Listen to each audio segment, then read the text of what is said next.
Good morning. তো আজকে আমাদের একজন new associate mister Sayan Patra, তো quarter check first check from smart value. Already আজকে এই ফার্স্ট চেক হাতে পেয়ে তো মিস্টার সায়ন পাত্রর কাছ থেকে আমরা কিছু শুনবো, তো ওর এক্সপিরিয়েন্স অভিজ্ঞতা বা ও কেমন ফিল করছে। Good morning everyone.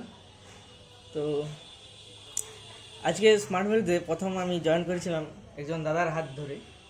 তো জানি না কিভাবে জয়েন হয়ে গেছে বা কোনো ভুলবশত, ভাগ্যিস জয়েনটা হয়েছিল বলে। তো আজকে আমি এই প্রথম এই প্ল্যাটফর্ম থেকে চেকটা পেয়েছি। তো এর চেকটা পাওয়ার আগে অনেক কিছু ঘটনা ঘটেছিল আমার মধ্যে, সেগুলো আমি শেয়ার করছি।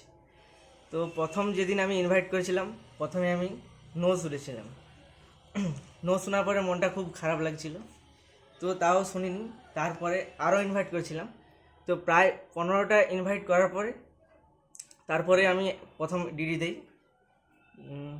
3টা থেকে 5টা ডিডি দেওয়ার পরে আমার এই চেকটি চলে আসে। তো এত প্ল্যাটফর্ম থাকা সত্ত্বেও আজ পর্যন্ত স্কুলে গেছি, টিউশন গেছি, বিভিন্ন ধরনের আর্টও শিখেছি, কম্পিউটার বিভিন্ন ধরনের জিনিস শিখেছি, তাও আমি এই প্ল্যাটফর্মে কোনো কিছু পাইনি। কিন্তু আজ প্রথমবার এই স্মার্ট ভ্যালু থেকে এই চেকটা প্রথম পেয়েছি। তো পেয়ে আমি খুশি অনেক। তো আমার বাবা মা থেকে শুরু করে যত গার্ডিয়ান আছে সবাই আমার খুশি। তো তোমাদেরও বলবো এভাবে কাজ করো, ভালো করে কাজ করলে তোমাদেরও একদিন এই চেক আসবে।